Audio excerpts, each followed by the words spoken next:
Two guys have Minnesota sports flowing in their veins. Mackey and Judd on Score North and ScoreNorth.com.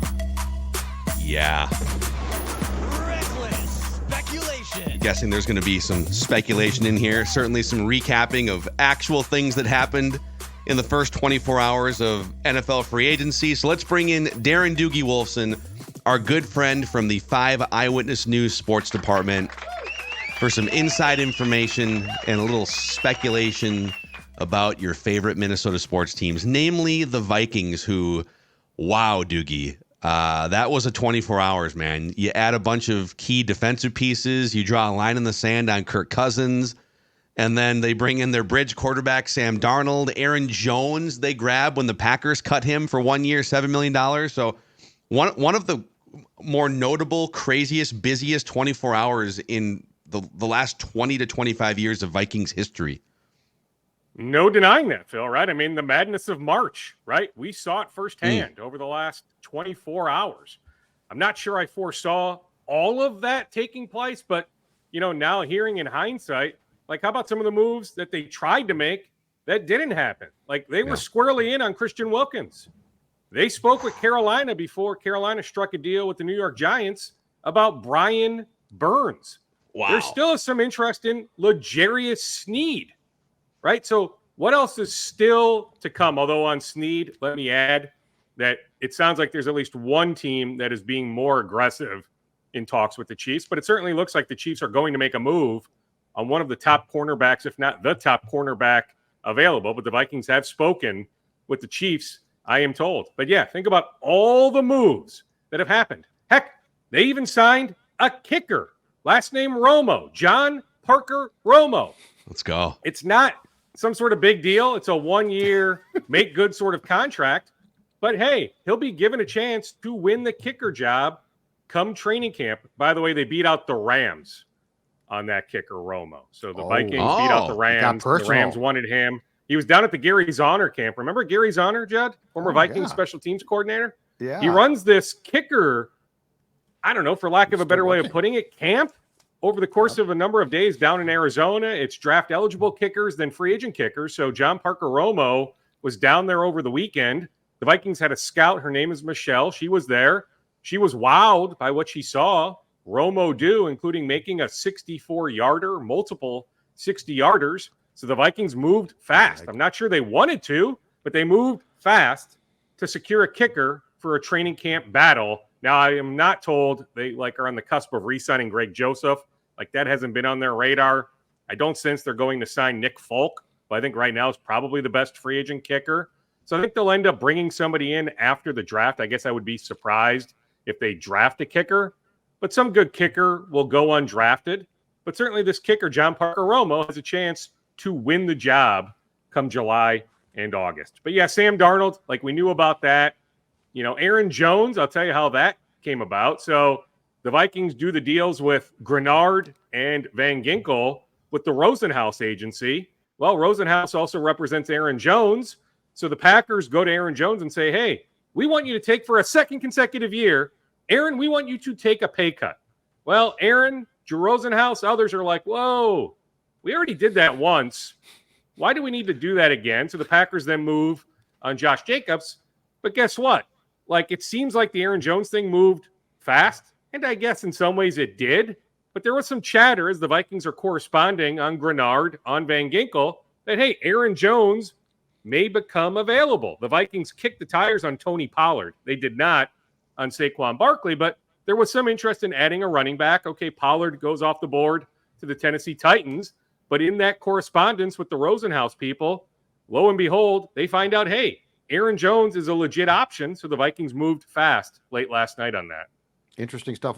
What can you tell us about the pursuit at two positions that remain question marks? Guard, especially left guard, and defensive tackle, Darren. Well, I mean, I checked on like DJ Reader, who to me, probably the best. Phil, is he about the best remaining interior defensive lineman? Yes, so he is. Late last night, crickets, like, not to say that that couldn't change, but the Vikings have not reached out on Reader as of late Monday. They were not in at all on Leonard Williams, so that's another guy that came off the board. Yes, they were in on Christian Wilkins. So I think the question is, will they re-sign Dalton Risner? So the update as of this morning, as of an hour ago, Tuesday morning, is the Vikings have not made Dalton Risner an offer. He wants to be back, but he also hopes to come off the board in the next 48 hours. The guard market is moving fast. And so Dalton has at least one option, but it's not the Vikings as of right now. So maybe a conversation takes place in the next couple hours, but I'm just telling you guys, as of this morning, nothing on Risner. The Vikings have not made him an offer. So Blake Brandel is back on a contract that's larger than your just league veteran minimum. It's reportedly like $5 million guaranteed over 3 years. So yeah, I mean that's been filed, Phil. Yeah, I mean it's in the database. Like that's it. Yeah, I mean 475 guaranteed. That's the insurance policy then because he can play all four non-center positions and he's been pretty much everywhere.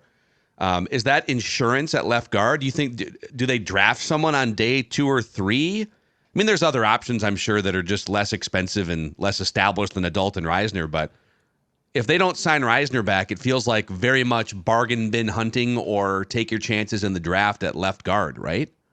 Yes, it does. Yeah, I mean, they could go the draft route. They could go bargain bin free agent route. Heck, maybe something changes on Risner. But as of now, just crickets on Risner. Yeah, I mean, you look at that Blake contract, it screams, yes. Now, is that a legit contract if he is your number one backup at left tackle, left guard, right tackle? Quessenberry in that mix as well, right? So I'm not saying Blake is like the number one backup at all 4 positions, but is capable of playing all 4 of those positions. I mean, every position outside of center. So is that a legit contract for a guy like that? A guy that they've developed that they really like? Sure. But yes, the optics suggest, Phil, that Blake contract screams, hey, he is going to be given every opportunity to be a starting guard. So I would not dismiss that possibility whatsoever. And Dukes, what we've seen now since the negotiation period started on Monday, to me, I've been saying this. I think what we're starting to see is the roadmap of Kwesi and Kevin O'Connell's what they probably envisioned when they ran things back in 22, and then they started to make some moves last March. But this feels very much like a team that, as you said before we began to record, it's not that they don't want to win in 24. But it feels like the blueprint is being set up for 25. Gradually, you're signing younger guys. The Darnold thing is for a year. He's definitely not their QB of the future. So if we all calm down, Kirk's gone, okay, we all take a deep breath and sort of say, what's the strategy here? I think we're finally starting to see what Kwesi and Kevin's strategy is. Do you agree with that? Oh, absolutely. I agree with that wholeheartedly. Yes. And to me, I love the strategy. They are going to have all sorts of flexibility this time next year.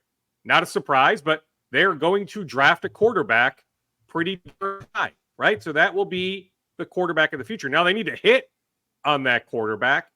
But yes, if you look at where they sit cap-wise 1 year from now, they are in a very advantageous position. That is the goal. That is the idea. Not that they, in their minds, are taking a step backwards here in 2024. But if you look at the landscape of the NFC North, they are what? Clear cut at best. What? The number 3 team in the division. Clearly Detroit and Green Bay above them from an infrastructure standpoint.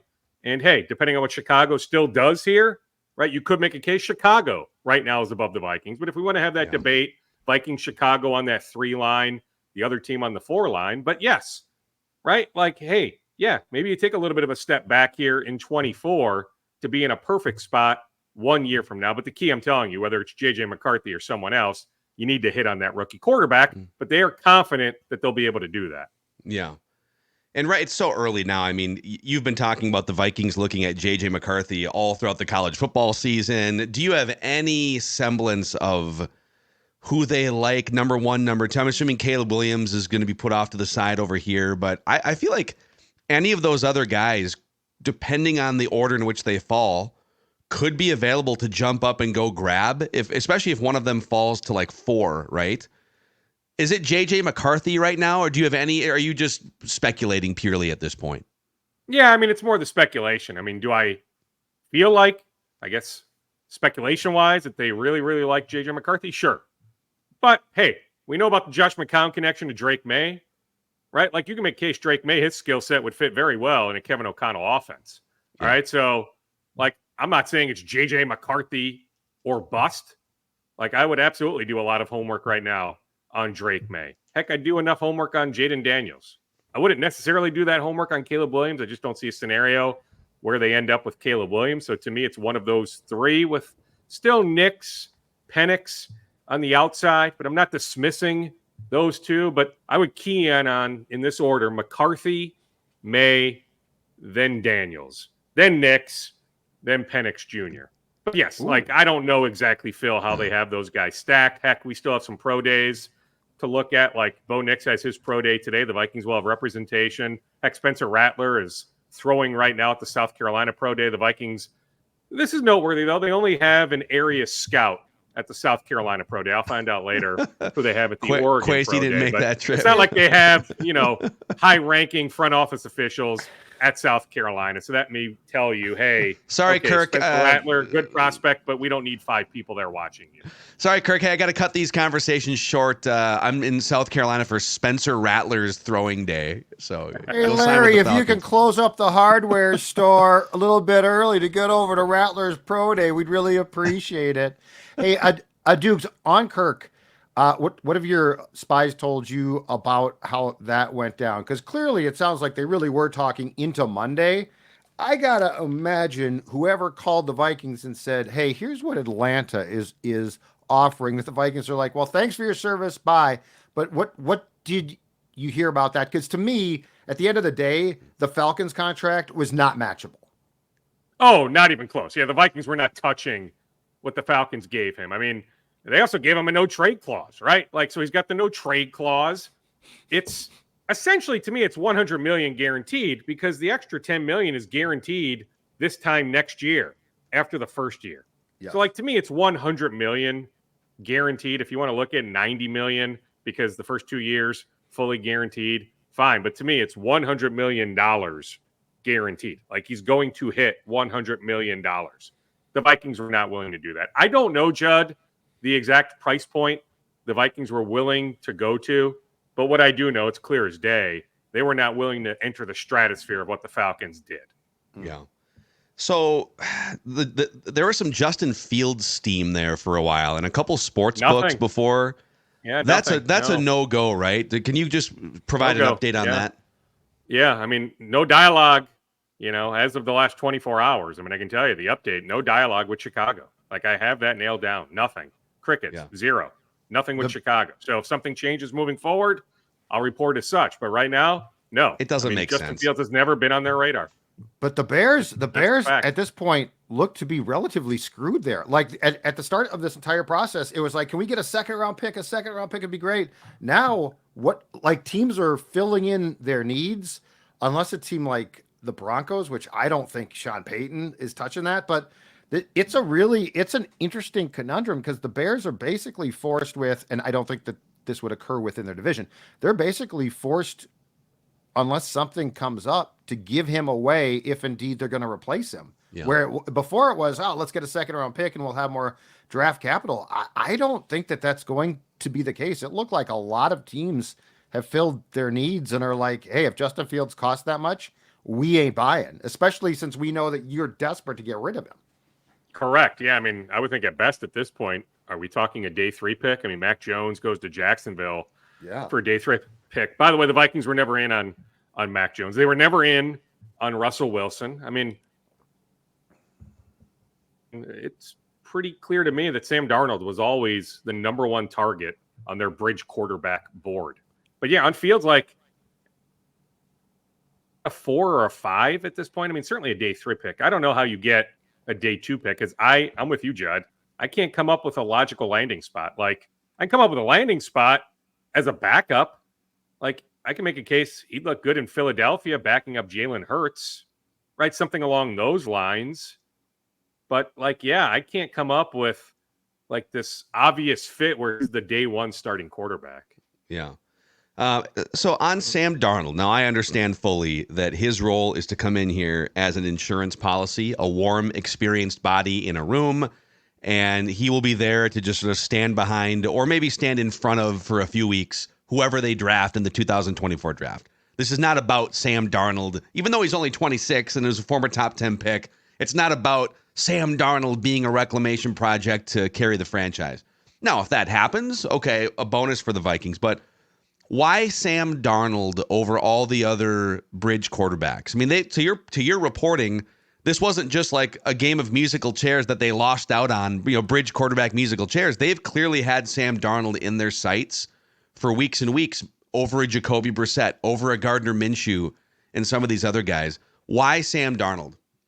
Yeah, I mean, they were never in on Minshew. I guess I don't know on Brissett. I do know they had some trade interest in Brissett a year ago, but in this moment, I don't know if they even kicked the tires on Brissett, but they did not on Minshew. It was all about Sam Darnold. It was a matter of, okay, like, we want you, Sam, but do you ultimately choose Denver or Washington? Like, there were other teams in on Sam, but the Vikings made it very clear, we want you. You are our guy. I don't know exactly why, Phil. Like, I guess what I can't quantify, 1 year under Kyle Shanahan, how great is that? Now, we know about Josh McCown coming aboard, his history with Sam Darnold. So the Vikings have the book on Sam now with Josh in the building, right? Former teammate of Sam's with the New York Jets. But I guess if you look at his skill set, his decision-making, his accuracy, like, there's a lot of traits that Kevin O'Connell likes in his quarterback. And so far, I'm not sure Sam has demonstrated having those traits. But I'm telling you, like, Judd, what I can't figure out is how beneficial. We know it's beneficial, right, in some capacity. How beneficial is 1 year under Kyle Shanahan? I gotta think that this is a play for a draft pick, and that they see this. They see Darnold as being a capable backup. But I mean, well, sure. I mean, it's a 1 year deal, right? Yes. But I mean, I don't think they're expecting a lot here. I don't think now. Phil's question is a valid one. Why this guy? I think Pelissero was the first to report this, and this was like a month ago. So I don't know why this guy in particular. But to go back to what I talked about before of how this is now unfolding and how the pieces of the puzzle are potentially being put together, it's very clear there's an idea in place here. I think what we don't know is why was Darnold's jumping off point. But you've been talking about McCarthy for so long, Dukes, and it just seems like there has to be steam on like one guy that they are intent on trying to go get. So I don't know that Darnold won't end up just being a pawn in the game by the time that this is all said and done. Well, sure. Right. I mean, the question is, whoever this rookie quarterback is, potentially McCarthy, but if it's May or Jaden, fine. Right. But like, that quarterback is the guy. So, like, how soon does that guy start, right? Are we talking middle of the season, end of the season? Is it a 1 year, redshirt type year, learn? Hopefully Sam Darnold doesn't get hurt, that Sam starts all year. But yes, like, this isn't about Sam Darnold being the guy. Now, hey, I suppose, right? Like, I'm not sure Tampa a year ago when they signed Baker Mayfield. Remember Tampa a year ago, comparable to the Vikings situation, Tampa had all sorts of dead cat money a year ago. Yeah. So they get Baker to sign this team-friendly 1 year deal. Not that Baker had all these options, but then Baker ends up playing really well. It started here week 1, right, against the Vikings, US Bank Stadium. Then Baker ultimately gets paid. But I don't know a year ago if that was Tampa's like idea, right? Like, Tampa probably saw all the quarterbacks in this 2024 draft class and said, hey, that's our idea. Like, we need a bridge guy. Then we'll go draft a quarterback in 2024. That didn't happen. So, like, I'm not dismissing the possibility, but yes, Judd, like, in their minds, this guy they draft come a few weeks from now, that is going to be the guy. The question is, when does that guy take over? Could this possibly, and this is at first impression, this is going to sound crazy, could this possibly have to also do with temperament? Like, is Darnold, I mean, Shanahan and O'Connell are buddies. They obviously talk. McCown was brought in. Now Darnold is brought in. Could this have to do with the fact that they don't want a quarterback who's, I don't know, not going to help out? It feels like there's something missing here that we don't know. And I wonder if temperament plays a role, because, the last thing that you do want to do is sign a veteran who's like, okay, competition's on, kid, and doesn't help him at all. I'm not saying that that's like the end of the earth, because competition's good. But He is like only there's a piece we're 26, missing. though. It's a good point because he's only 26. Yeah, I know. He still probably has something to prove as a former top 10 pick. But I doubt if they would sign him if they felt like he was going to be a cancer in the room that was trying to elbow out the young guy. Right. But Darnold probably doesn't think, like we all think Darnold, okay, yeah, you're a backup now guy. He probably has an ego, man. Like he was a starter at USC, came in, New York Jets, got stuck in some bad situations, and this is going to be the best situation he's ever been in. Here's a scenario. Okay, optimistic Phil right now is just, it's a new day. Day one. Speculation. Day one of a new Vikings future. Okay, let's say you draft J.J. McCarthy. He's 20 years old. Hey, the goal is for you to just sit as long as possible. Just take notes, sit behind Sam Darnold. And oh, look, Sam Darnold throwing to Justin Jefferson, Jordan Addison, gets off to a really hot start. Holy crap, Sam Darnold is becoming the quarterback that everyone wanted him to be 6 years ago. Puts together a nice season. Vikings come close to making the playoffs. Maybe they go 8-9, 9-8, right? They come up just short, but dang it, Sam Darnold looked pretty good. Could you franchise tag Sam Darnold after a good season and trade him somewhere? Optimistic Phil coming in hot. Coming in hot. Does he turn into Geno Smith 2.0? I'm just saying. Franchise Just tag him? saying. Franchise Optimistic tag? Phil. I'm just saying. Optimistic Whoa. Phil doing drugs right now. That's my guess. Declan knows what I'm trying to say, I feel like. I got you. Optimistic Phil, come on.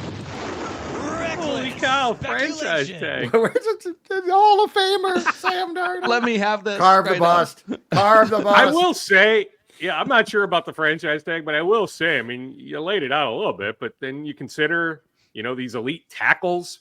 Brian O'Neill wasn't fully healthy last year. I still believe fully in the right tackle, right? So you've got elite left tackle, elite right tackle. Yep.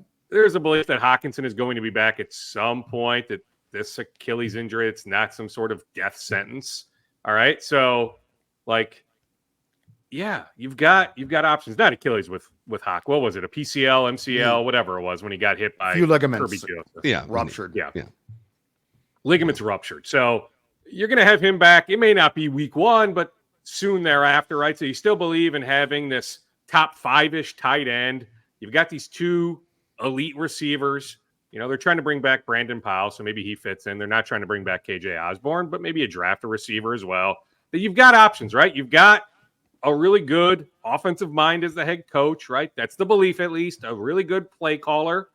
Hey, now you've got the best running back they've had in a couple years, or at least, going back to, I guess, when Dalvin was at his peak or close to his peak, going back a couple years, right? So you believe in Aaron Jones, who looked really good at the end of the year, including, late December at US Bank Stadium. So what I'm getting at is it's a pretty good spot for Sam Darnold.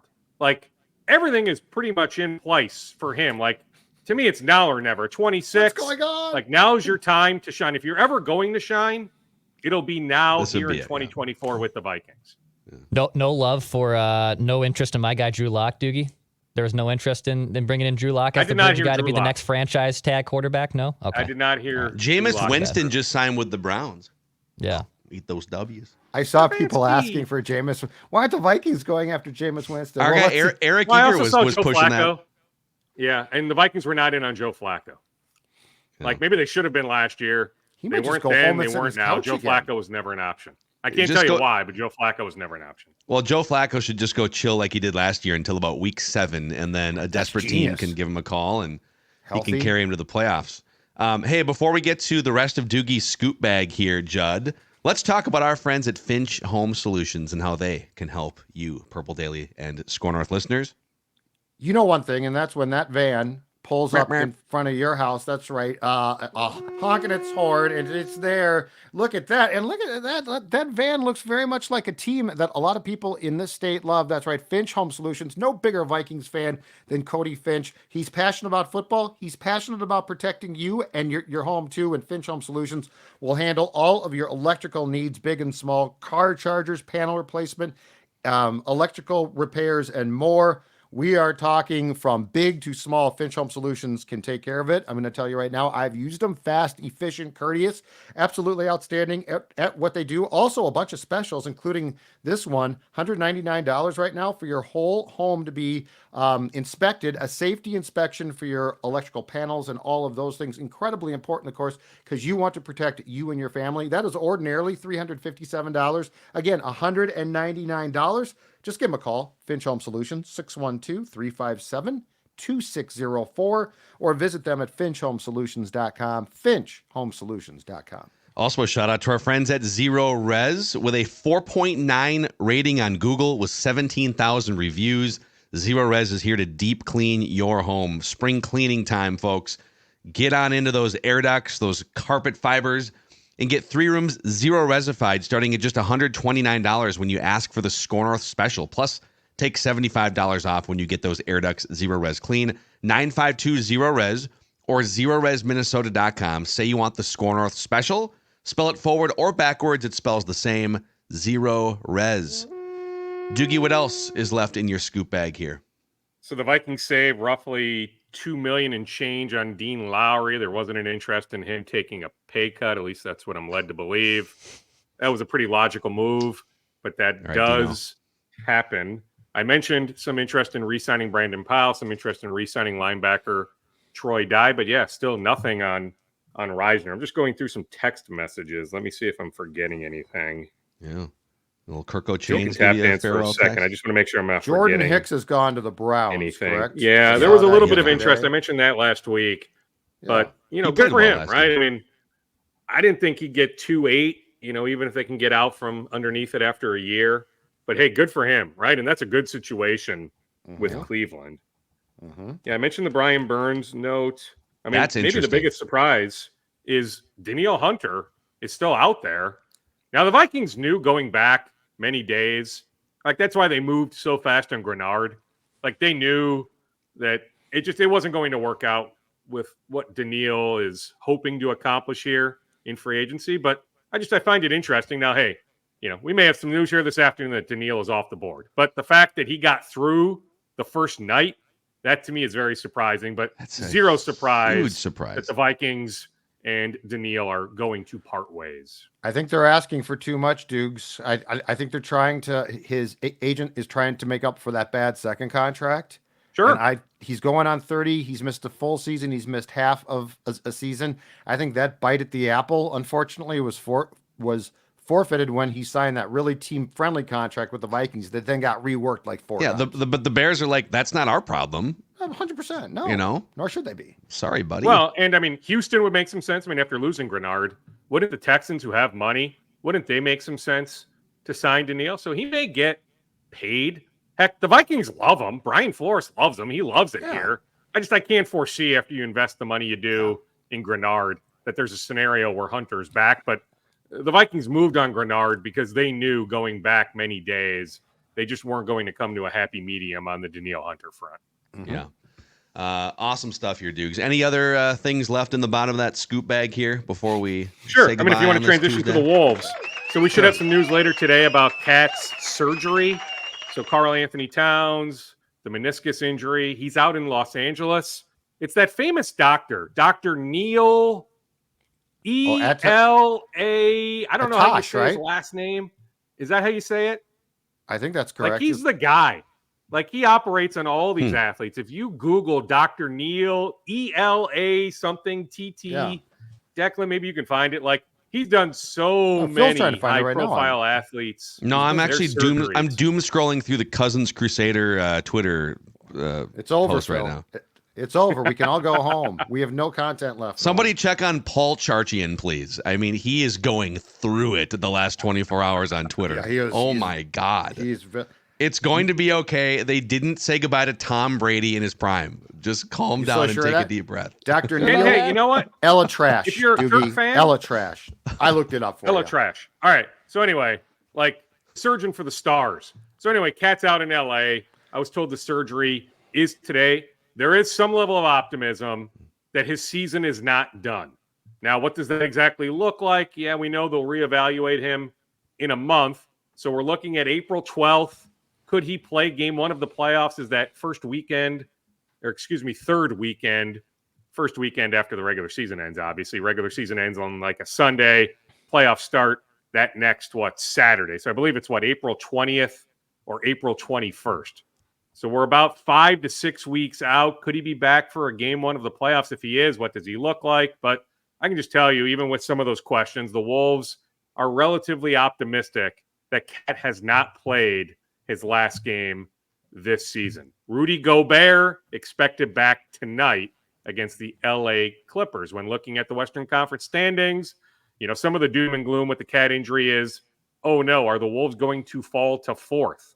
Well, the Clippers jump above them, already above them. OKC is already above them. Will the Wolves fall all the way to fourth?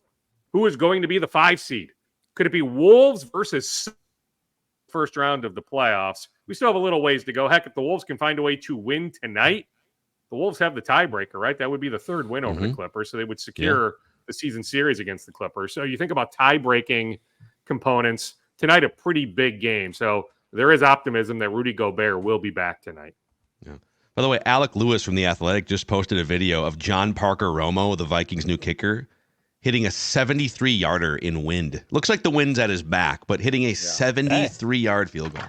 It's not wide right or left. Yeah, so a little bit more. I'm looking at my notes here. So he was bounced around Saints preseason a couple of years ago. He was in Lions camp. Remember, Riley Patterson was in Vikings camp. Now is the Lions kicker. So John Parker Romo competed against Patterson a year ago. If you go back and look at the preseason numbers, I mean, he was neck and neck, but the Lions went with the veteran guy. So the Vikings gave him a contract. They're not a whole lot of guaranteed money there. Like it's a tryout type contract, right? But like he chose here for a reason. Like the Vikings sold him on some sort of vision, right? To beat out the Rams. And so, I mean, he'll be given every opportunity. I'm just saying he'll be given every opportunity come July and August to win this job, to be the Vikings kicker. Yeah. There he is, Darren Doogie Wolfson from the 5 Eyewitness News Sports Department. Great stuff, Doogs. And the Vikings were one of about 10 to 12 teams that were at this kicker gathering last weekend. And again, they had a scout there. Her name is Michelle. So she was the one that recommended John Parker Romo to the front office. All right, Michelle, let's get it. Michelle's let's go, one of the Michelle. best in business. See you, Doogs. All right, boys, take it easy. I am out on Thursday. I know it's not ideal timing, but is what it is. So we'll connect again next week. Text us any scoops from spring break, okay? With the Mai Tai in hand. No problem. Let us know. Yep. All right. Absolutely. You know it. All right. See you, There he boys. is, Bye-bye. Darren Doogie Wolfson. Also, before we go here, some Score North Twin Show scoops that we put out earlier this week. Two things. Number one, Trevor Plouffe is joining the Score North Twin Show starting March 19th. It's going to be awesome. Every single Tuesday, Trevor Plouffe Tuesdays, Trevor Tuesdays. Trevor Tuesdays, yeah. You remember him hitting bombs at Target Field as a former first-round pick. He's now part of one of the biggest baseball media conglomerates in the digital space, John Boy Media, Talking Baseball, and I think it's Baseball Today as well. And he'll join us. And we have a new YouTube channel where if you're looking to watch the Score North Twin Show, you can find all of those episodes on the brand new Score North Twin Show YouTube channel, which you can find a link to on the homepage of both the Purple Daily YouTube channel and the Score North YouTube channel. You can also just type in Score North Twin Show on the YouTube in the YouTube search bar. But that's our third YouTube channel. We're pumped. We got Trevor Plouffe coming on board. Excited for Twin season. So yeah, good stuff here. He's going to be awesome. It's going to be fun to talk to him. Yes, it will be. 48 hours of just crazy Vikingsness. And we've got more on Purple Daily today, and we'll be on the lookout for any more breaking news. So thank you guys for hanging out with us here. Thanks to Doogie. We'll see you guys across the Score North network of podcasts.